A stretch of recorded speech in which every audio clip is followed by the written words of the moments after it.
Students, welcome to my YouTube channel. आज की जो टॉपिक है वो बहुत ही इम्पोर्टेंट है, जिसको बोला जाता है most important topic in biochemistry. याद रखना, बहुत इम्पोर्टेंट टॉपिक है इलेक्ट्रॉन ट्रांसपोर्ट चेन। तो इलेक्ट्रॉन ट्रांसपोर्ट चेन जो कि इम्पोर्टेंट है, ये क्यों इम्पोर्टेंट है? क्योंकि ये जो टॉपिक है वो आता है, आप लोगों का कंपल्सरी आएगा आपके क्वेश्चन में, फाइनल एग्जाम्स में, फिर सेमेस्टर एग्जाम्स में, फिर उसके बाद इसमें से क्वेश्चन बनेंगे जीपैट के लिए। तो हुआ ना मोस्ट इम्पोर्टेंट टॉपिक। तो अब हम पढ़ेंगे कि इलेक्ट्रॉन ट्रांसपोर्ट चेन क्या होता है। तो इलेक्ट्रॉन ट्रांसपोर्ट चेन पढ़ने से पहले आप लोगों को ये समझना है कि ऑक्सीडेटिव फॉस्फोराइलेशन क्या होता है। What is the meaning of, आप लोग देख सकते हो यहाँ पे लिखा है ऑक्सीडेटिव फॉस्फोराइलेशन। सो ऑक्सीडेटिव का मतलब क्या है? ऑक्सीडेशन मतलब डोनेशन ऑफ इलेक्ट्रॉन्स, इलेक्ट्रॉन का डोनेशन, हम इलेक्ट्रॉन को डोनेट कर रहे हैं तो उसको बोला जाता है ऑक्सीडेशन या ऑक्सीडेटिव। फोस्फोराइलेशन का प्रोसेस का मतलब क्या होता है? फोस्फोराइलेशन का मतलब होता है एडिशन ऑफ फोस्फेट ग्रुप। आप लोग देख सकते हो लिखा है ऑक्सीडेटिव फोस्फोराइलेशन। ऑक्सीडेटिव मतलब डोनेशन ऑफ इलेक्ट्रॉन, फोस्फोराइलेशन मतलब addition of phosphate group. So ये होता है ऑक्सीडेटिव फोस्फोराइलेशन। तो ऑक्सीडेटिव फोस्फोराइलेशन या तो उसके अंदर का जो पार्ट है इलेक्ट्रॉन ट्रांसपोर्ट चेन, वो होता है कहाँ पे? माइटोकॉन्ड्रिया के अंदर। ये माइटोकॉन्ड्रिया का स्कीमेटिक डायग्राम, जिसमें मैंने आप लोगों को पहले ही बताया है कि जो माइटोकॉन्ड्रिया के डिफरेंट क्या क्या होते हैं पार्ट्स। ये आउटर मोस्ट होता है आउटर माइटोकॉन्ड्रियल मेम्ब्रेन, OMM। इसके अंदर का होता है इनर माइटोकॉन्ड्रियल मेम्ब्रेन। इसके बीच का जो स्पेस है वो होता है इंटर मेम्ब्रेन स्पेस, और जो बिल्कुल अंदर का जो ये खाली जगह है उसको बोला जाता है मैट्रिक्स। जो इलेक्ट्रॉन ट्रांसपोर्ट चेन होता है वो इनर माइटोकॉन्ड्रियल मेम्ब्रेन में होता है। मतलब ये वाला जो कर्वी मेम्ब्रेन देख सकते हो, यहाँ पे होता है इलेक्ट्रॉन ट्रांसपोर्ट चेन का प्रोसेस। अब हम देखेंगे ऑक्सीडेटिव फोस्फोराइलेशन या तो इलेक्ट्रॉन ट्रांसपोर्ट चेन, हम उसको बोल सकते हैं पार्ट्स में, वो क्या होता है उसको समझेंगे। तो ये है हमारा आउटर मोस्ट माइटोकॉन्ड्रियल मेम्ब्रेन, ये आप लोग देख सकते हो, ये है OMM। ये है इनर माइटोकॉन्ड्रियल मेम्ब्रेन, यहाँ पे होगा main actual electron transport chain. ये जो बीच वाला स्टेप है या स्पेस है उसको बोला जाता है इंटर मेम्ब्रेन स्पेस, और ये जो एकदम ये वाला जो स्पेस है उसको बोला जाता है मैट्रिक्स। तो इस तरह से आप लोग फिगर में देख सकते हो। तो इलेक्ट्रॉन ट्रांसपोर्ट चेन को समझना बहुत ही जरूरी है, इसके कंसेप्ट को समझना। तो इसके कंसेप्ट को समझने के लिए सबसे पहले हम देखेंगे, सबसे पहले जो NADH और FADH है, ये आप लोग देख सकते हो, nicotine adenine dinucleotide phosphate and flavin adenine dinucleotide phosphate. ये जो NADPH और FADH है, ये कहाँ से आती है? क्रेब्स साइकिल से। क्रेब्स साइकिल की वीडियो मैंने ऑलरेडी अपलोड कर दी है, क्रेब्स साइकिल या साइट्रिक एसिड साइकिल, यहाँ से आती है ये दोनों मॉलिक्यूल। अब ये दोनों मॉलिक्यूल का काम क्या है इलेक्ट्रॉन ट्रांसपोर्ट चेन में? इलेक्ट्रॉन को डोनेट करना। इलेक्ट्रॉन को डोनेट करने का काम इन दोनों का आए। तो ये दोनों कहां से आए? क्रेब्स साइकिल से। तो इनर माइटोकॉन्ड्रियल मेम्ब्रेन जो होता है माइटोकॉन्ड्रिया का, उसमें 4 कॉम्प्लेक्सेस होते हैं, complex 1, complex 2, complex 3 and complex 4। ये आप लोग देख सकते हो। ये हर एक 4 कॉम्प्लेक्स के अलग अलग नाम होते हैं। फर्स्ट कॉम्प्लेक्स का जो नाम है वो है NADH dehydrogenase complex. Second complex का नाम है succinate dehydrogenase complex. Third complex का नाम है cytochrome reductase and fourth complex का नाम है cytochrome C oxidase.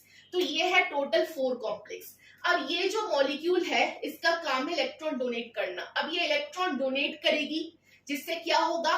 Addition of phosphate group होगा।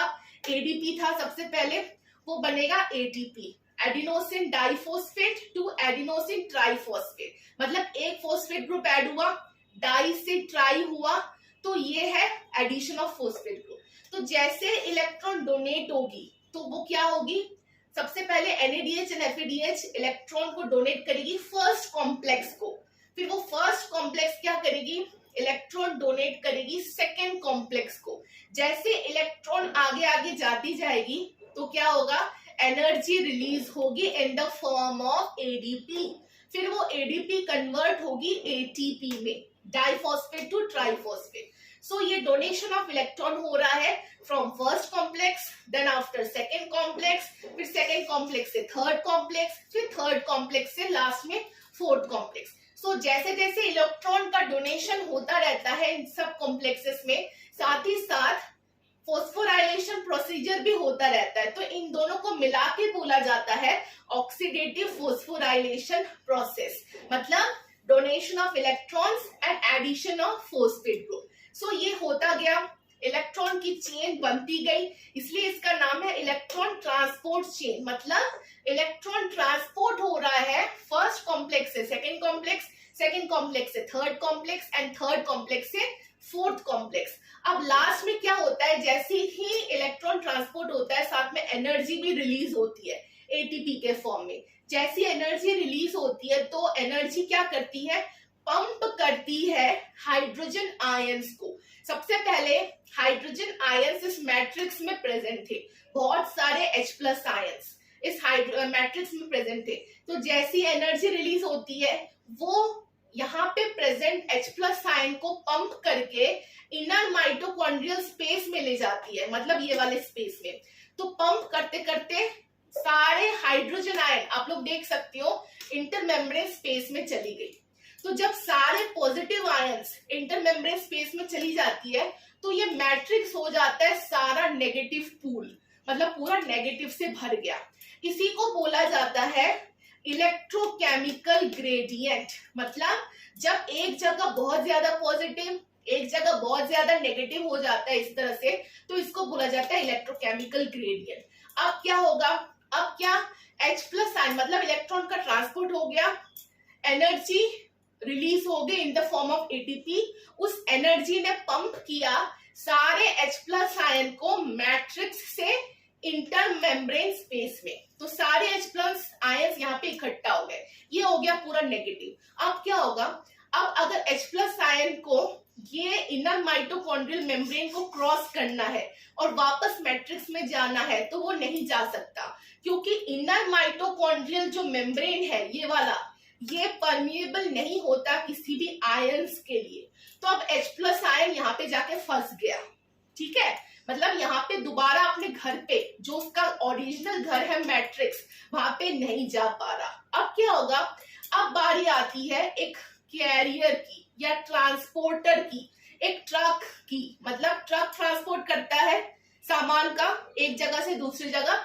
अब एक कैरियर ट्रांसपोर्टर या उसको एंजाइम बोल सकती हो जिसका नाम है एटीपी सिंथेस, वो रोल प्ले करता है। अब वो क्या करेगा, पंप करेगा, ट्रांसपोर्ट करेगा सारे H+ आयन को इंटर मेम्ब्रेन स्पेस से मैट्रिक्स में। मतलब सारे नहीं, मतलब बराबर होने चाहिए दोनों जगह, inter membrane space plus matrix, दोनों में रेशियो बराबर होना चाहिए। तो जब तक बराबर नहीं हो जाता पॉजिटिव आयन मतलब इंटरमेम्ब्रेन स्पेस में मैट्रिक्स में, तब तक ये जो कैरियर है, ट्रांसपोर्टर है जिसका नाम है एटीपी सिंथेस, जिसको हम एंजाइम बोल सकते हैं, ये ट्रांसपोर्ट कर देगा अपने साथ, कैरी करेगा H+ आयन को इंटरमेम्ब्रेन स्पेस से मैट्रिक्स में। तो ये है पूरा प्रोसीजर ऑफ इलेक्ट्रोकेमिकल ग्रेडियंट और इलेक्ट्रॉन ट्रांसपोर्ट चेन। नाम से ही आप लोगों को पता चल जाएगा कि transportation of electron from one complex to another complex with the release of energy and with phosphorylation process. जैसे फॉस्फोराइलेशन मतलब एडिशन ऑफ फॉस्फेट ग्रुप। और इंपॉर्टेंट चीज, इलेक्ट्रॉन ट्रांसपोर्ट चेन कहाँ होती है, इनर माइटोकॉन्ड्रियल मेम्ब्रेन में होती है। तो ये पूरा प्रोसेस था इलेक्ट्रॉन ट्रांसपोर्ट चेन या तो ऑक्सीडेटिव फॉस्फोराइलेशन का। सो होप आप लोगों को अच्छे से समझ में आ गया है, क्योंकि ये मोस्ट इंपॉर्टेंट टॉपिक है बायोकेमिस्ट्री का। So thank you for watching and please मेरे चैनल को लाइक, शेयर एंड सब्सक्राइब कीजिए। Bye bye students.